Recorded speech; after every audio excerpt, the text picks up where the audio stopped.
Alors, bonjour à toutes et à tous. Alors, merci à l'université pour votre invitation. Donc, on va effectivement vous parler du transport par câble et les téléphériques. Voilà, on est dans une jolie région, donc voilà, on vous a mis une petite photo pour vous mettre dans l'ambiance.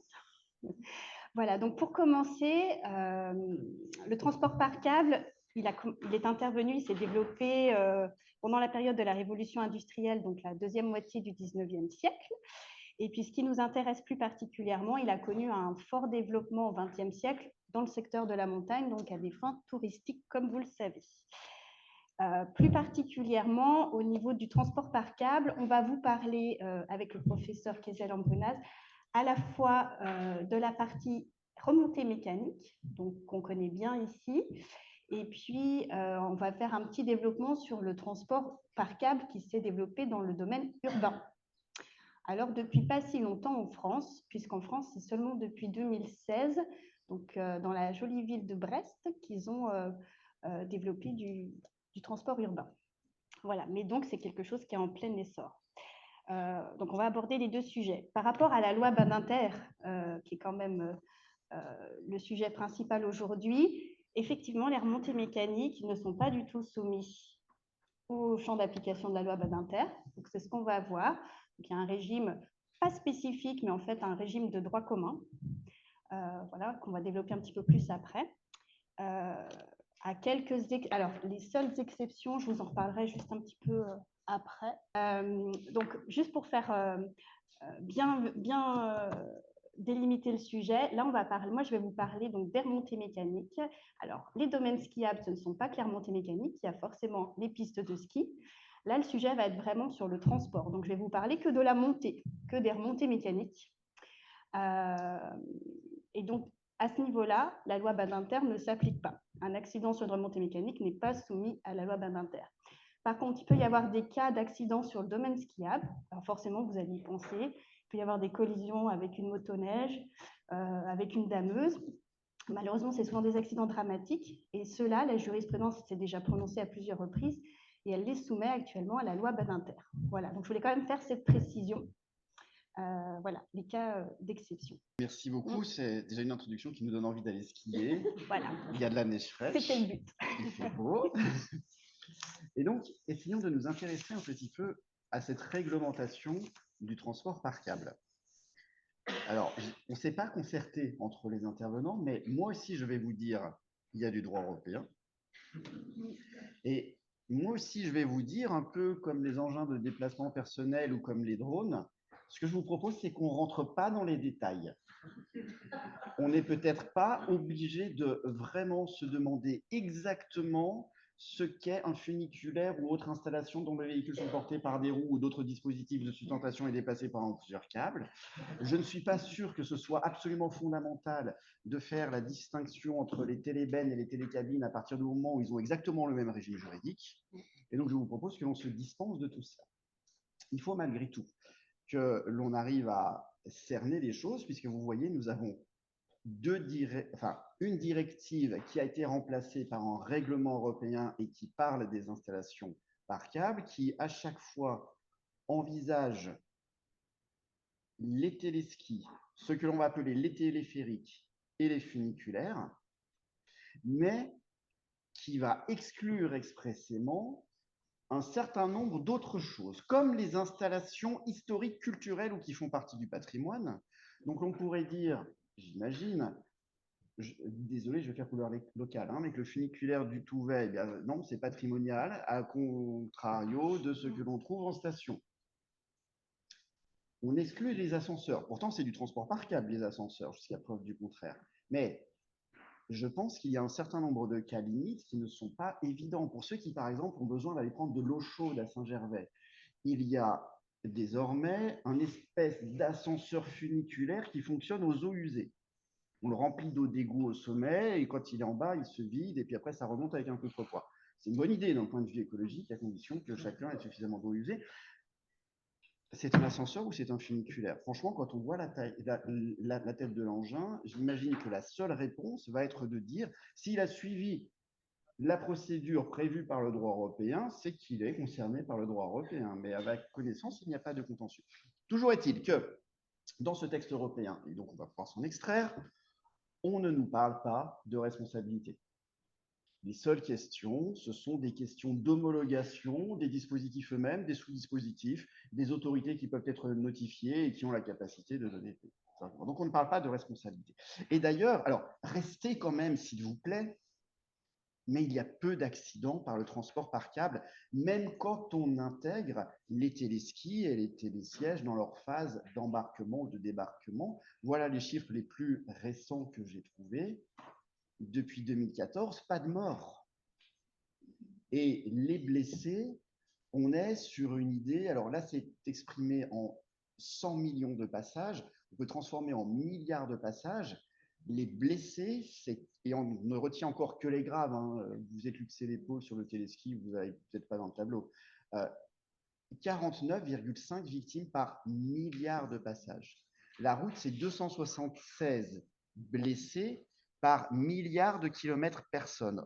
Autrement dit, c'est 5 fois plus dangereux de faire 1 kilomètre en voiture que de prendre une remontée mécanique. Et si l'on fait des distinctions, ce que je n'ai pas fait, mais par type de remontée mécanique, les télécabines, télébennes ne sont quasiment pas accidentogènes, contrairement aux téléskis, télésièges.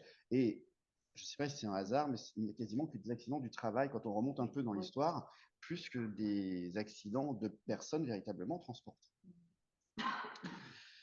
Si l'on fait un focus spécifique, c'est qu'il y a un régime spécial, mais un régime spécial d'assurance. Et pas un régime spécial de responsabilité. Ça, c'est assez peu commun, me semble-t-il. Je ne prétends pas connaître tous les régimes spéciaux, ni d'assurance, ni de responsabilité, mais il me semble que couramment, quand on a un régime spécial d'assurance, c'est pour couvrir une responsabilité particulière définie par un régime spécial de responsabilité. Eh bien, ici, nous avons un régime spécial d'assurance. Les articles L220-1 et suivants du Code des assurances traitent de l'assurance des engins de remontée mécanique, mais il n'y a pas de régime spécial ici. On parle de remontée mécanique. Ça serait pas mal que ce soit exactement cohérent avec le texte européen. Je n'arrive pas à en être sûr. Parce qu'il me semble que le Code des assurances, par cette idée de remontée mécanique, vise le fait qu'ensuite on va redescendre. Autrement, ça ne serait pas une remontée, ça serait du transport par câble. Donc le Code des assurances, et c'est cohérent puisque Madame Béton l'a rappelé il y a peu, jusqu'à il y a peu, les seuls transports par câble que l'on avait en France, c'était des remontées mécaniques de montagne. Cela fait un lien avec le Code du tourisme. En réalité, il me semble que dans l'esprit du législateur qui a écrit le Code des assurances, on n'a visé que les remontées mécaniques de stations. Et donc aujourd'hui, est-ce que le transport par câble urbain est soumis? Mais ça, je vous en parlerai un peu plus tard. Il y a dans cette obligation d'assurance, il y a un modèle de contrat. Alors, j'ai quand même un petit problème. Je vous ai mis l'article L220-7 parce que l'article L220-8 me pose problème. Donc, quand il y a un problème, on cache. On précise que ce texte n'est pas applicable au département de Guadeloupe, Guyane, Martinique, Réunion.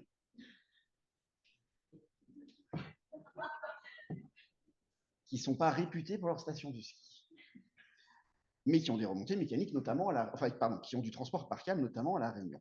Donc, j'ai personnellement, et j'ai manqué de sources doctrinales, j'ai personnellement une difficulté pour arriver à affirmer avec certitude l'étendue de ce système de garantie obligatoire. En tout cas, il existe. Et il y a carrément un modèle, hein. Ça va au-delà de ce règlement. Il y a un annexe à l'article A, il y a carrément des clauses obligatoires qui sont mises. C'est quasiment un modèle de contrat. Et je vous invite à noter pour la suite que l'assurance qui couvre l'exploitant de remontée mécanique doit couvrir notamment la chute des personnes transportées, aussi des matériels, accessoires, produits sous substance, sans limitation supérieure de somme en ce qui concerne les dommages corporels, c'est relativement classique, mais gardez cela pour tout à l'heure. En attendant, parlons véritablement des vraies remontées mécaniques, celles qui nous emmènent au sommet des pistes de ski quand on a la flemme de faire du ski de randonnée.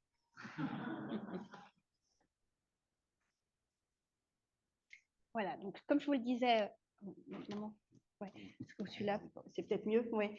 Comme je vous le disais donc en introduction, là on va se concentrer donc sur la montée, donc la remontée mécanique. Donc je ne vais pas parler des pistes de ski qui ont un régime différent.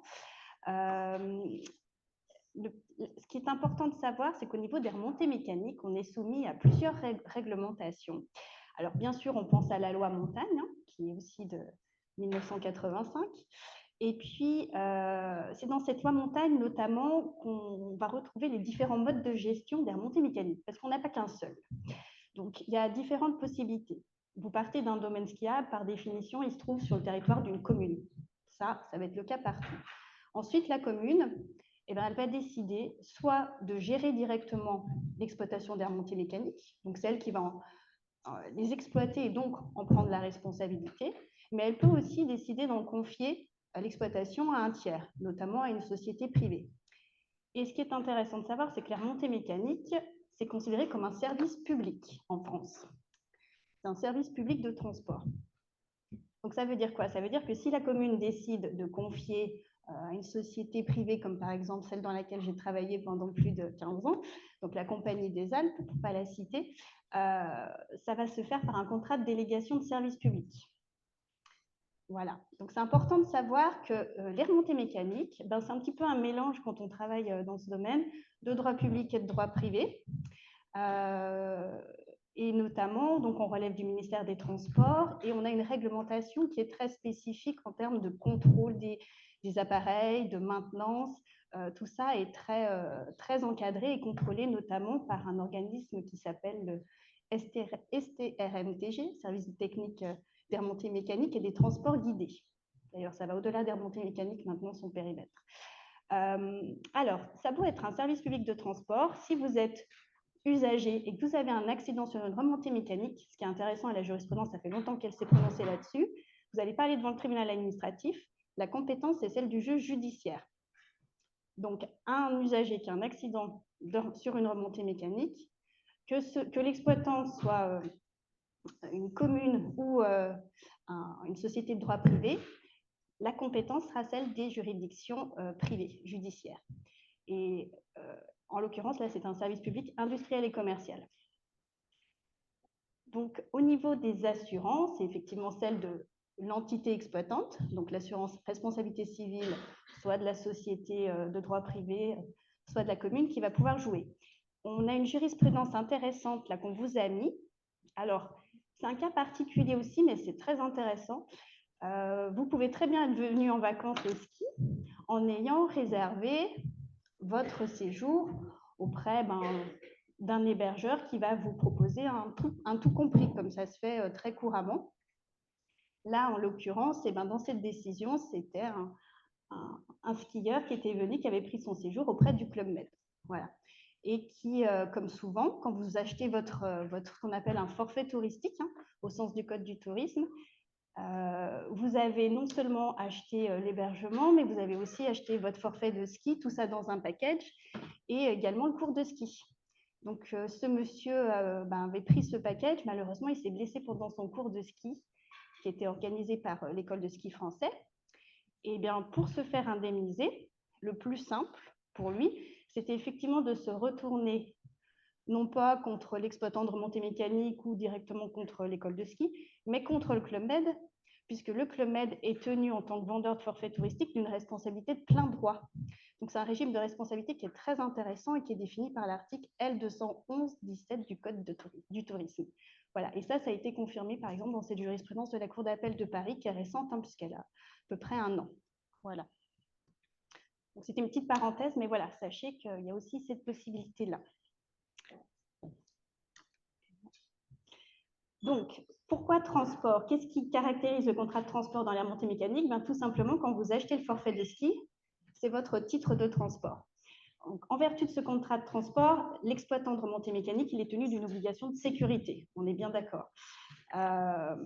Mais cette responsabilité, elle va varier selon le type de remontée mécanique utilisée et selon le rôle de la victime. va retrouver en fait là l'application ni plus ni moins d'une responsabilité de nature contractuelle de droit commun. Voilà. Donc, pas de loi Badinter, pas de régime spécial, mais du droit commun. Et alors, cette distinction obligation de moyens, obligation de résultat, ben, vous la connaissez bien. On va illustrer remontée par remontée. Il faut voir ça. Donc, si par exemple, on commence par le téléski. Voilà, vous empruntez un téléski, vous avez un accident sur le téléski. En fait, la jurisprudence, et depuis longtemps là-dessus, c'est quelque chose de constant, considère que l'usager a un rôle actif. Qui dit rôle actif, dit obligation de moyens.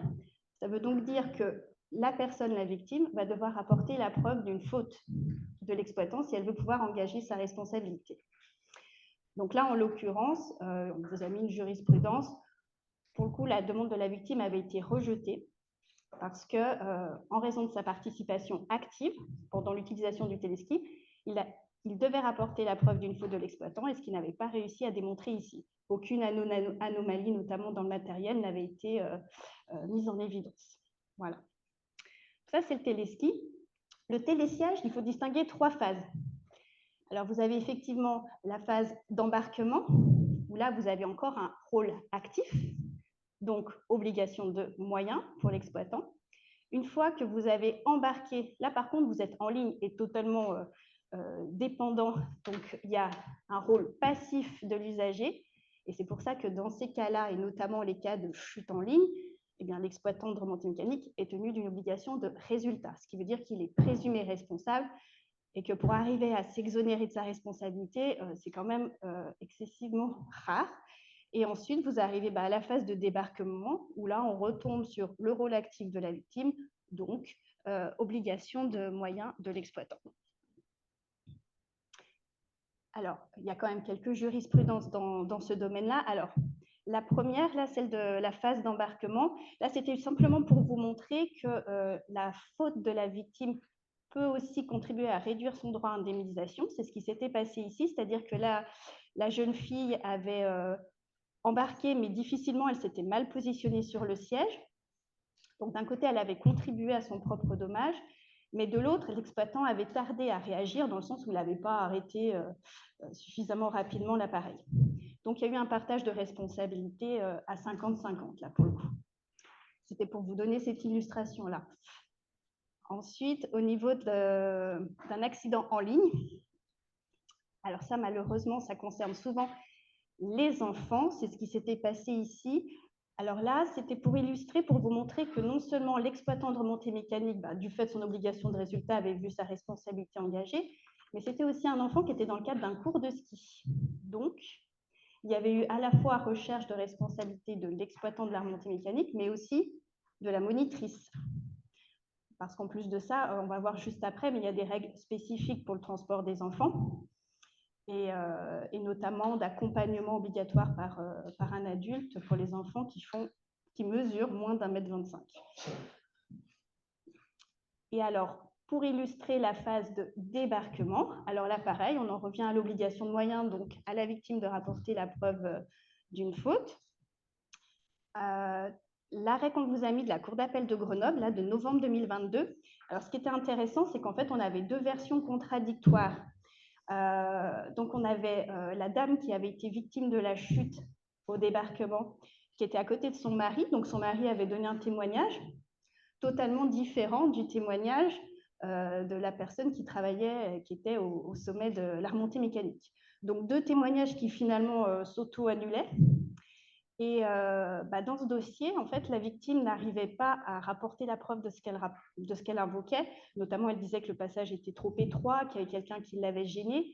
Mais en fait, dans le dossier, ce qu'on reprochait les juges, c'est qu'il n'y avait aucune photo, donc aucun plan, aucun élément qui a permis de se déterminer.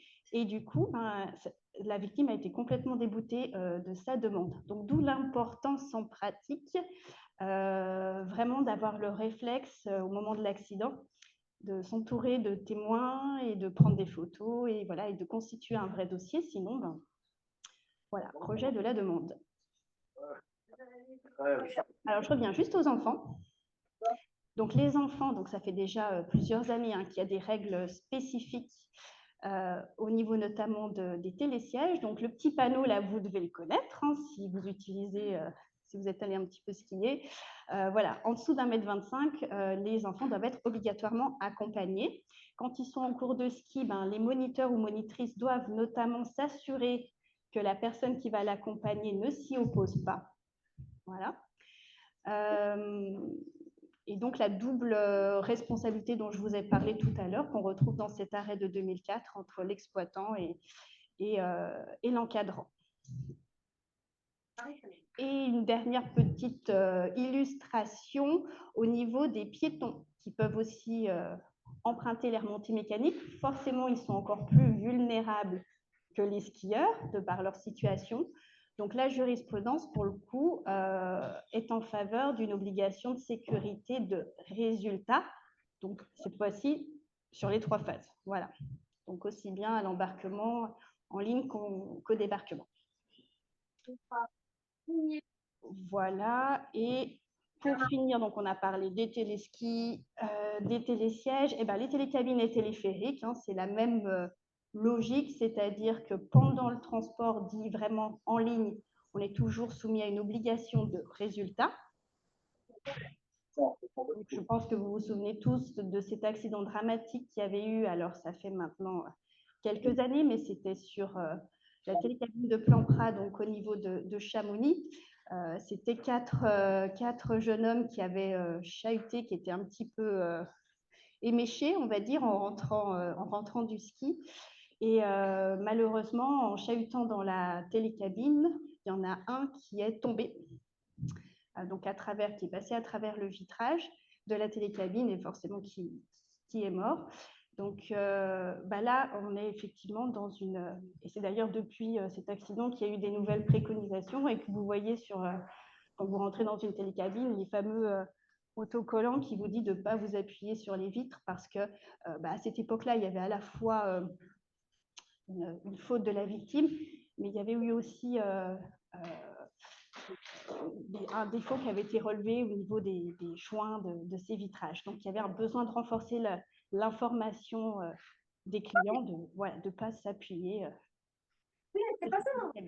Voilà. Et puis, obligation de moyens qu'on retrouve en phase de débarquement. Donc là, vous avez mis une dernière jurisprudence, puisque là, la victime retrouve un rôle actif. Donc, toujours le même raisonnement. Donc, vous voyez, on reste vraiment sur des règles pures de droit commun et de jurisprudence classique. Moi, j'ai peur. Posons-nous la question de la responsabilité qui serait peut-être extra-contractuelle. Alors, on ne vise pas tellement le cas du voyageur sans billet parce que, en fait, les contrôles sont faits de telle sorte que c'est quand même hyper compliqué d'aller prendre une remontée mécanique sans forfait. Donc, je pense que c'est purement théorique. On va exclure aussi tout ce qui va être régime des salariés victimes, puisque on sera dans le régime du contrat de travail, enfin, ok, on sera ailleurs, des accidents de travail, ok, on sera ailleurs. Donc, on ne va pas parler de cela. On pourrait, en revanche, envisager des responsabilités qui, d'abord, pourraient naître entre usagers en raison de l'usage des remontées mécaniques. Responsabilité entre usagers, nous avons un usager d'un téléski qui lâche avant l'arrivée. Alors, il a prétendu que c'était parce qu'il y avait des cailloux à l'arrivée qu'il ne voulait pas abîmer ses jolis skis. Il ne l'a jamais prouvé. Il a lâché avant l'arrivée, c'est de toute façon une faute.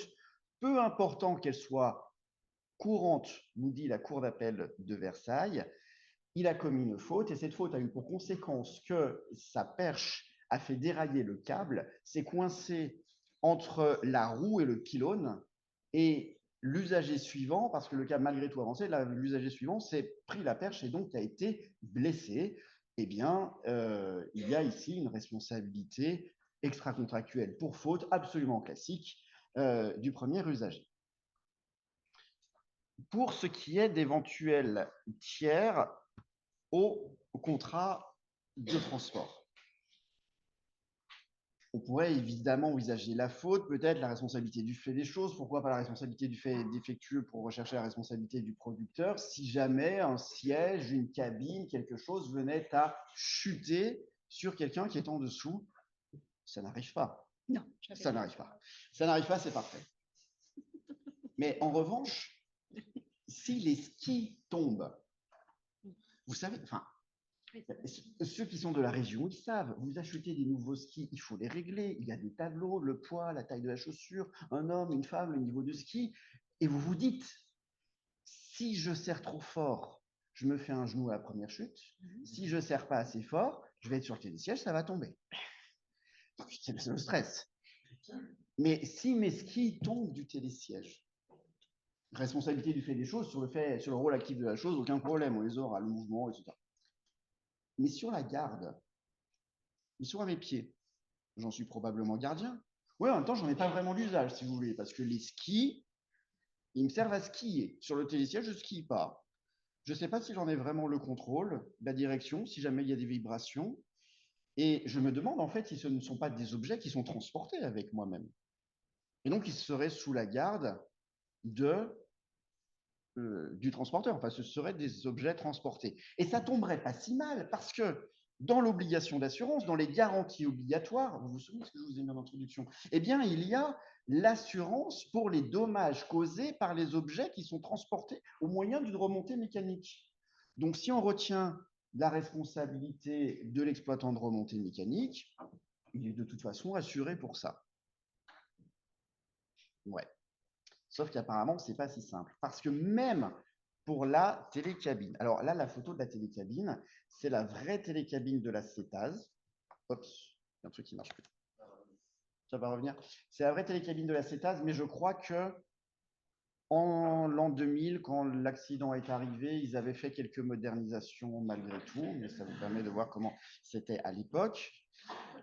C'était, vous savez, ces fameux œufs où on pose les skis à l'extérieur, là. Et donc là, le skieur a placé lui-même les skis dans le porte-ski.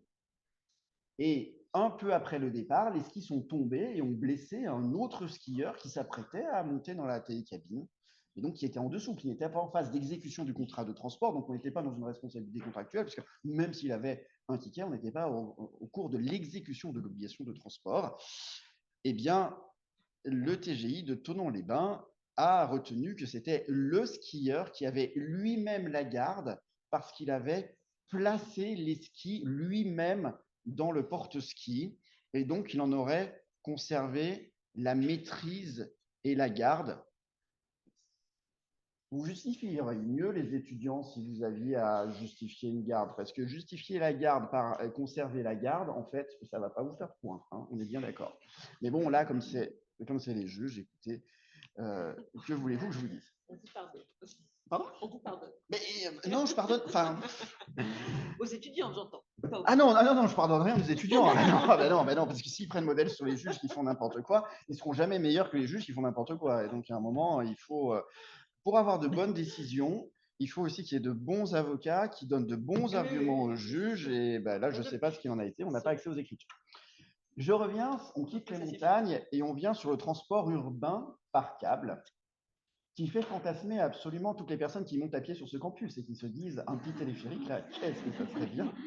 Il y a une différence en réalité à faire, je vous l'avais laissé entendre, entre le transport urbain soumis au Code des transports et aux articles L 2000-1 et suivants, qui exclut les remontées mécaniques qui relèvent du Code du tourisme. Et dans le Code de tourisme, ce sont les remontées mécaniques, alors on nous dit de montagne. Alors, quand il n'y aura plus de neige, quand il y aura des remontées sur les montagnes pour juste aller faire de la rando, est-ce que ça sera bien des remontées de montagne? Est-ce que ça sera des remontées mécaniques au sens du Code des assurances, qui n'est évidemment pas le Code du tourisme? Et est-ce que l'on est exactement dans la même définition que celle du droit européen? Je ne sais pas.